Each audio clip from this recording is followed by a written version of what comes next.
Previously God. on Ballz. Okay, you're live on air, first of all, so don't swear or say anything bad. What? Yes, you're Okay, live, mate. we're live How on you air. doing? All right, Where are you? Neal. We're in the studio. We're talking to you on air. Right, okay. I'm in the Kruger Park. Well, close to it. Where are you? We know you. We're in the studio talking to you on air. All right. All right. Now, John Wallen's apparently also in the Kruger Park. Where are you staying? We're in a place called Umjenjani, is it?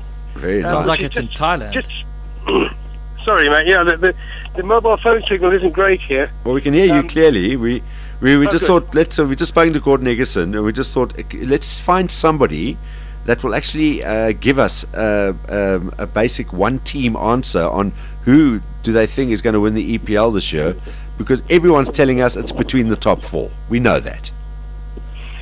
Darren, Vits, using a lot of very helpful money from Bidvest, have assembled a very strong side, which completely confounds me. But then they lost their first game, so my whole argument that Vits might be a surprise contender is gone. It'd be a massive surprise if they win the EPL.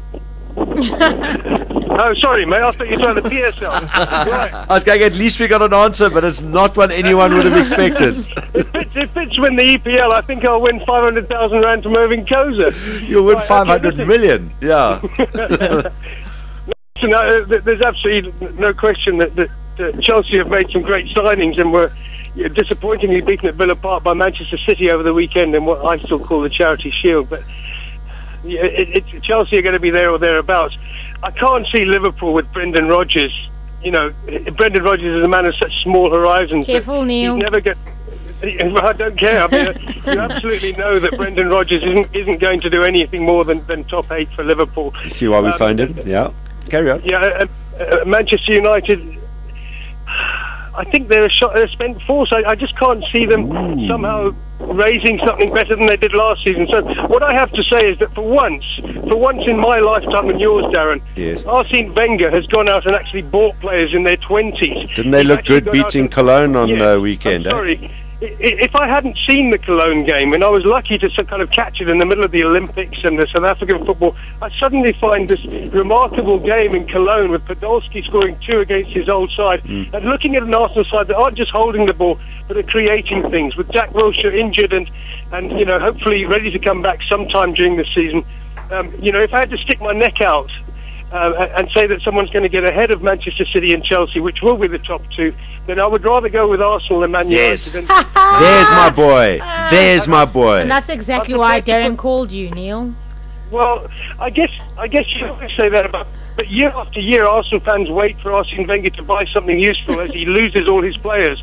But this year, he actually has gone out. Exactly. And if you look at Giroud and if you look at Podolski, they're reasonable strikers. They're not your young players that he hopes to develop into something.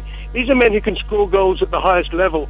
And you know, Liverpool are going out and buying rubbish from the lower levels, overpaying. They're upsetting Andy Carroll.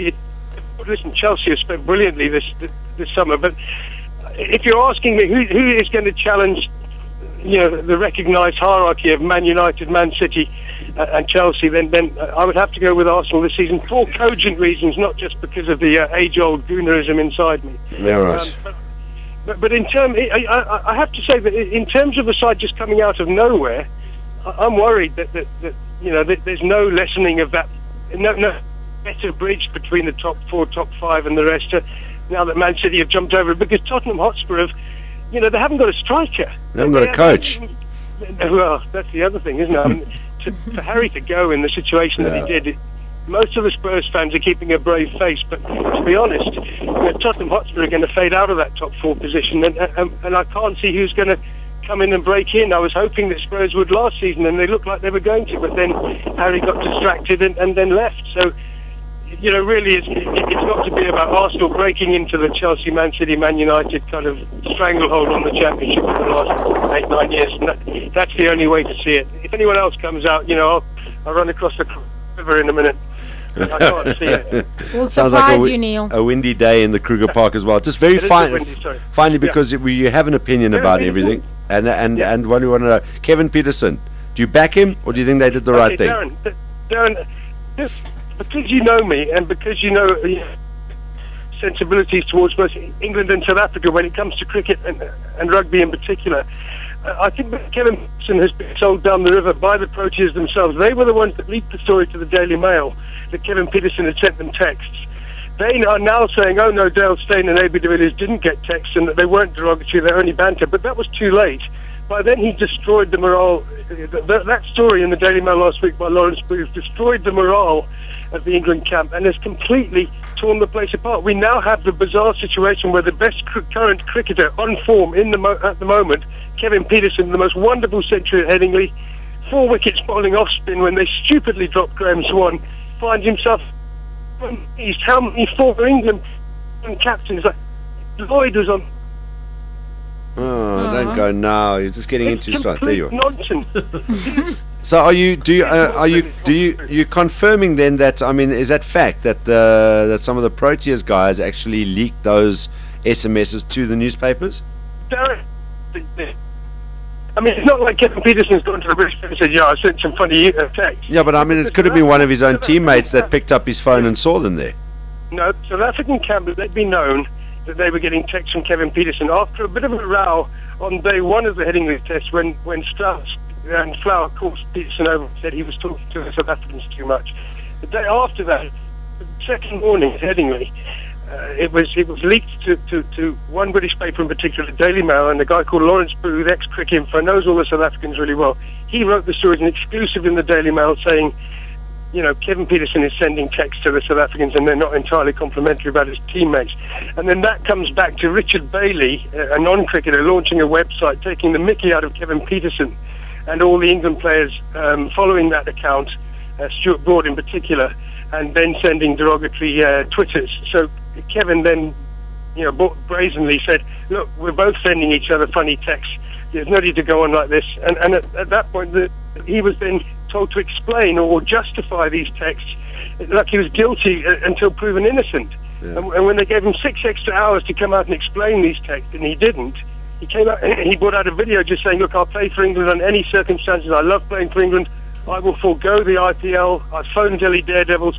I'm ready to play at any time and any place. England then drop him. It's the most ridiculous sporting decision I've seen, you know, in team sports. You know, it's the Maradona thing, it's the Balotelli thing. The great geniuses of sport can't be expected to behave like everyone else.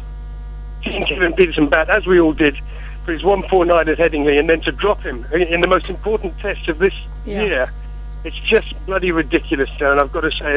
And I can't believe how many Englishmen are supporting that decision. Yeah, well, you're the only person we found that that actually, you and Piers Morgan are the only two that are irate about him about this happening to him. I was reading a Piers Morgan tweet, Neil. Yeah, I was reading a Piers Morgan tweet, and he said, well, if it's about apologizing for messages sent, then Stuart Broad should apologize for setting up a parody Kevin Peterson account with his mate.